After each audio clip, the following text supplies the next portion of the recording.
नमस्कार विद्यार्थी मित्रांनो, स्वागत आहे तुमचं आपल्या यूट्यूब चॅनेलवर। आज आपण या व्हिडिओमध्ये मराठी व्याकरणातील विरामचिन्हे हा टॉपिक अभ्यासणार आहोत।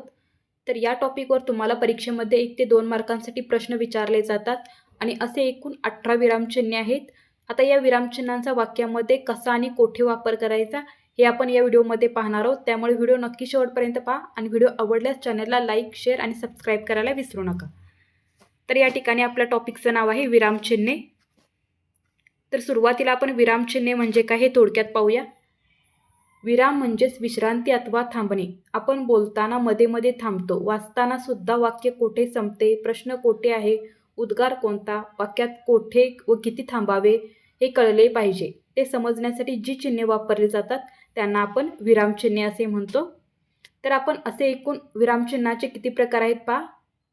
या ठिकाणी विरामचिन्हाचे एकूण 18 प्रकार पडतात। आता त्यांचं आपण शॉर्टमध्ये नाव पाहून घेऊया।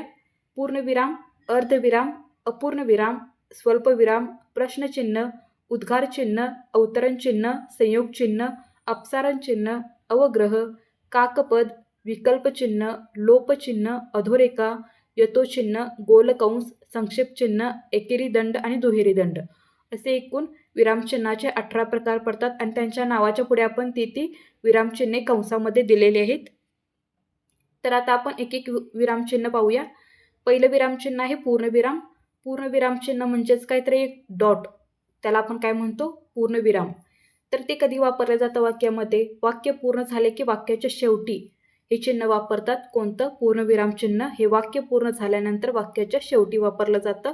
या ठिकाणी आपण एक उदाहरण पाहूया। उदाहरणात काय पहा, मी दररोज शाळेला जातो हे वाक्य पूर्ण झालेलं आहे आणि पूर्ण झालेल्या वाक्यानंतर म्हणजे जातो या ठिकाणी वाक्य पूर्ण झालेलं आहे आणि त्या ठिकाणी आपण पूर्णविराम चिन्ह दिलेलं आहे। दुसरं उदाहरण पहा, आज दिवाळी आहे हे वाक्य देखील पूर्ण झाल्यानंतर आहेच्या शेवटी काय दिलेलं आहे, पूर्णविराम चिन्ह दिलेलं आहे। त्याच्यानंतर माझे जेवण झाले या ठिकाणी झालेच्या नंतर काय दिलेलं आहे, पूर्णविराम चिन्ह दिलेलं आहे। म्हणजेच वाक्य पूर्ण झाल्यानंतर वाक्याच्या शेवटी पूर्णविराम चिन्हाचा वापर करतात। पुढचे विरामचिन्ह पाहूया, अर्धविरामचिन्ह।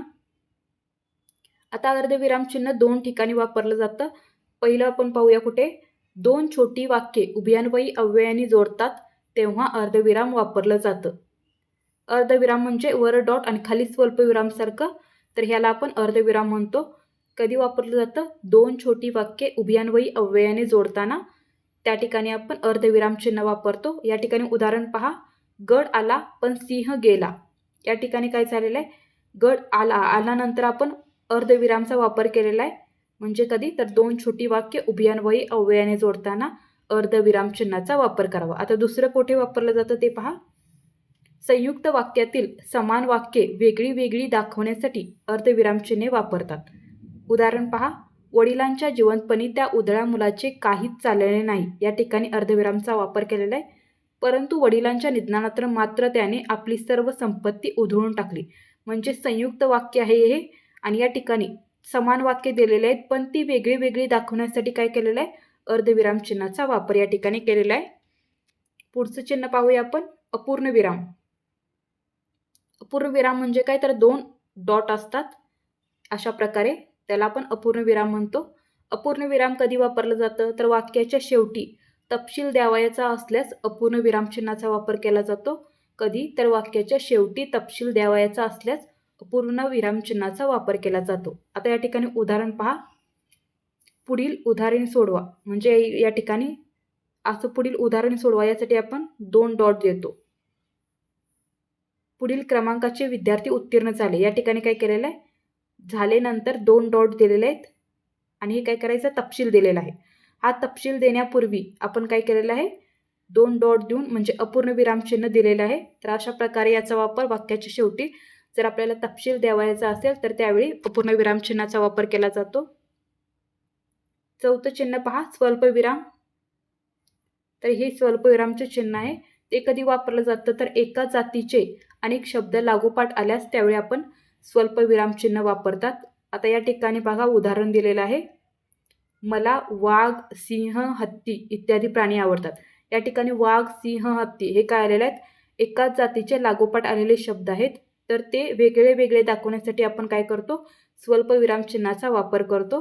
दुसरं उदाहरण या ठिकाणी पहा, हाक मारून काही सांगताना नावापुढे किंवा संबोधनापुढे स्वल्प विरामचिन्ह वापरतात. उदाहरणार्थ बघ, इथे गौरवला हाक मारलेली आहे.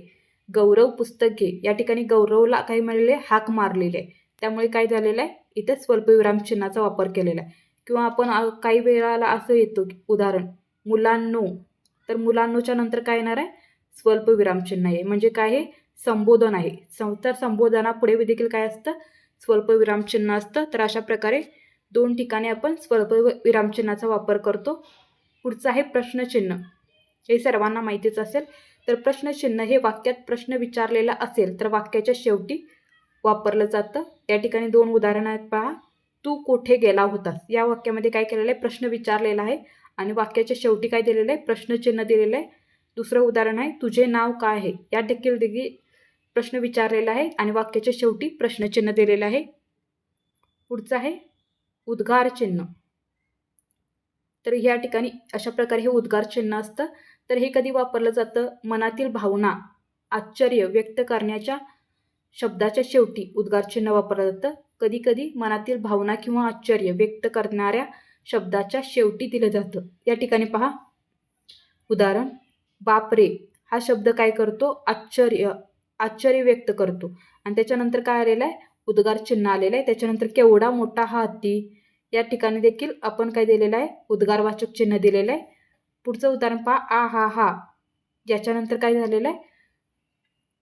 उद्गार चिन्हाचा वापर केलेला आहे. तर अशा प्रकारे मनातील भावना किंवा आश्चर्य व्यक्त करणाऱ्या शब्दाच्या शेवटी आपण उद्गार चिन्हाचा वापर करतो. पुढचं चिन्ह आहे अवतरण चिन्ह. यामध्ये 2 अवतरण चिन्ह असतात. एक तर एकेरी अवतरण चिन्ह आणि दुहेरी अवतरण चिन्ह असतं. आता एकेरी अवतरण चिन्ह म्हणजे काय पाहूया. तर एकेरी अवतरण चिन्ह पहा, एखाद्या शब्दावर जोर देताना किंवा दुसऱ्याचे मत सांगताना एकेरी अवतरण चिन्हाचा वापर करतात.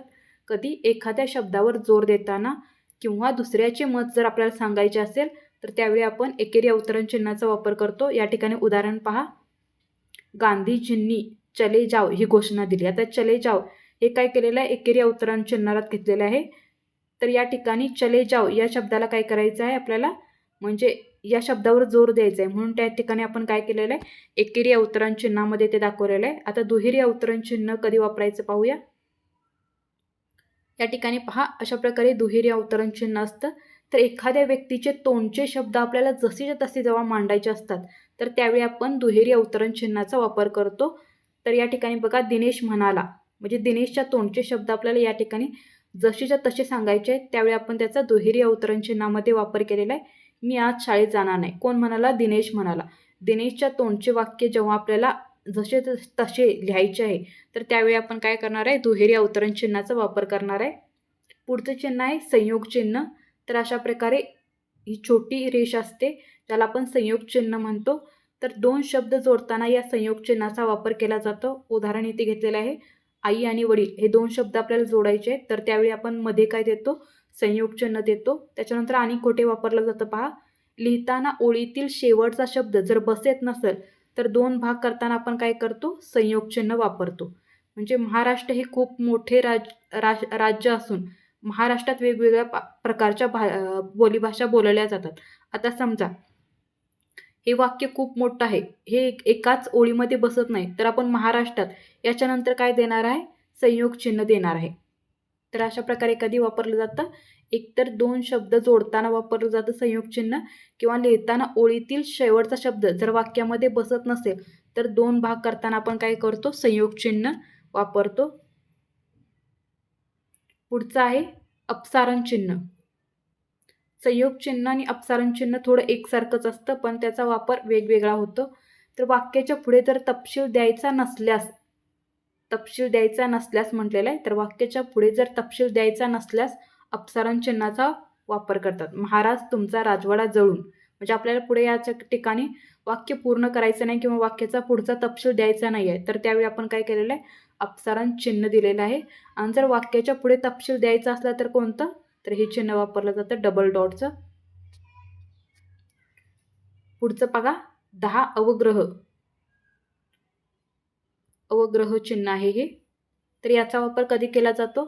एखाद्या वर्णाचा लांब किंवा दीर्घ उच्चार करताना अवग्रह चिन्ह वापरलं जातं. अशा प्रकारे यस सारखं असतं ते. तर या ठिकाणी शी हा काय झालेला आहे, तर हा दीर्घ उच्चार आहे शी. तर या ठिकाणी आपण काय केलेलं आहे, अवग्रह चिन्हाचा वापर केलेला आहे. एखाद्या वर्णाचा लांब किंवा दीर्घ उच्चार करताना अवग्रह चिन्हाचा वापर केला जातो. पुढचं आहे 11 काकपद, ज्याला हंसपद देखील म्हणतात, अशा प्रकारे असतं ते. तर याचा वापर कधी केला जातो, तर लेखन करताना एखादा शब्द आपल्याकडून लिहायचा विसरला तर त्यावेळी काय करतो आपण, अशी खूण करून तो शब्द वर लिहितो. त्यालाच काकपद किंवा हंसपद असं म्हणतात. तर या ठिकाणी बघा, मी खेळतो, या ठिकाणी आपण क्रिकेट हा शब्द लिहायचा विसरलो आहे, म्हणून आपण काय केलेलं आहे, वर तो शब्द लिहिलेला आहे आणि असं आपण खूण करून दाखवलेला आहे की तो शब्द तिथला वर आहे म्हणून. तर अशा प्रकारे याला काकपद किंवा हंसपद म्हणतात. पुढचं आहे विकल्प चिन्ह. तर अशा प्रकारे असतं विकल्प चिन्ह. तर हे याचा वापर कधी केला जातो, वाक्यामध्ये जेव्हा आपल्याला पर्याय किंवा विकल्प दाखवायचा असल्यास त्यावेळी आपण विकल्प चिन्हाचा वापर करतो. मला म्हणजे इथं काय येते, इथं अशा प्रकारे येणार आहे, मी चहा कॉफी घेतो, म्हणजे चहा किंवा कॉफी पर्याय दाखवलेले आहेत या ठिकाणी, मी चहा किंवा कॉफी घेतो. तर अशा प्रकारे वाक्यामध्ये जेव्हा आपल्याला पर्याय किंवा विकल्प दाखवायचा असतो तर त्यावेळी आपण विकल्प चिन्हाचा वापर करतो. पुढचं आहे लोपचिन्ह. तर अशा प्रकारे डॉट डॉट आपण देत जातो, त्याला काय म्हणतो, लोपचिन्ह म्हणतो. याचा वापर वाक्यामध्ये जेव्हा आपल्याला मजकूर गाळायचा असतो तर अशा वेळी आपण लोपचिन्ह वापरतो. तर या ठिकाणी उदाहरण पहा, या पुस्तकाचे वैचारिक मूल्य, या ठिकाणी आपण काय केलेलं आहे, काही शब्द गाळलेले आहेत आणि पुढे वाक्य पूर्ण केलेलं आहे, शुद्ध शब्दकोशावर अवलंबून आहे. तर अशा प्रकारे आपल्याला परीक्षेमध्ये प्रश्न देखील असतो, रिकाम्या जागा भरा किंवा गाळलेल्या जागा भरा, तर त्यावेळी लोपचिन्हाचा वापर केला जातो. पुढचं आहे 14 अधोरेखा. अधोरेखा ही खाली असते आणि संयोग चिन्ह हे छोटीसं असतं पण ते मधोमध असतं. तर त्या दोन्ही चिन्हामध्ये फरक आहे. लेखनामध्ये एखाद्या भागाला विशेष महत्त्व देताना अधोरेखेचा वापर केला जातो. तर या ठिकाणी बघा, पुस्तकात उणिवांना स्थान नसावे, या ठिकाणी उणिवांना स्थान नसावे या भागाला काय केलेलं आहे, विशेष महत्त्व दिलेलं आहे, म्हणजे त्याला अधोरेखित केलेलं आहे किंवा आपण काय म्हणू शकतो, त्याला अंडरलाईन दिल्यासारखी केलेली आहे. तर ह्या ठिकाणी अधोरेखा कधी वापरली जाते, जेव्हा लेखनामध्ये एखाद्या भागाला विशेष महत्त्व द्यायचं असेल त्यावेळी आपण या चिन्हाचा वापर करतो. पुढचं 15 पहा, यतोचिन्ह. तर अशा प्रकारे हे यतोचिन्ह आहे. तर याचा वापर केला जातो जर वरील प्रमाणे खालील मजकूर आहे हे लेखनामध्ये आपल्याला जेव्हा दाखवायचं असतं तर त्यावेळी यतो परचिन्हाचा वापर केला जातो. म्हणजे आपण या ओळीमध्ये जे दिलेलं आहे तेच आपल्याला खालच्या ओळीमध्ये देखील लिहायचं आहे, तर त्यावेळी आपण काय करतो, अशा प्रकारे चिन्ह करतो आणि आपण हे दाखवतो की वर जे आहे तेच खालच्या आपल्या ओळीमध्ये असणार आहे. तर हे आपल्याला जेव्हा दाखवायचं असतं त्यावेळी आपण यथो परचिन्हाचा वापर करतो. पुढे पाहूया गोलकंस. तर हा गोलकंस आहे. तर याचा वापर कधी केला जातो, मूळ आशयाचा खुलासा करण्यासाठी. आशयाचा झालेला आहे तर या ठिकाणी आशयाचा करा. मूळ आशयाचा खुलासा करण्यासाठी गोलकंस या विरामचिन्हाचा आपण वापर करतो.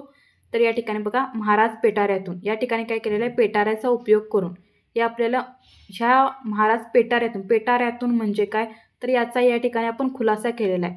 तर यासाठी आपण गोलकंसाचा वापर केलेला आहे. तर अशा प्रकारे जेव्हा आपल्याला मूळ आशयाचा खुलासा करायचा असतो त्यावेळी आपण गोलकंसाचा वापर करतो. पुढचं चिन्ह पहा, 17 संक्षेप चिन्ह.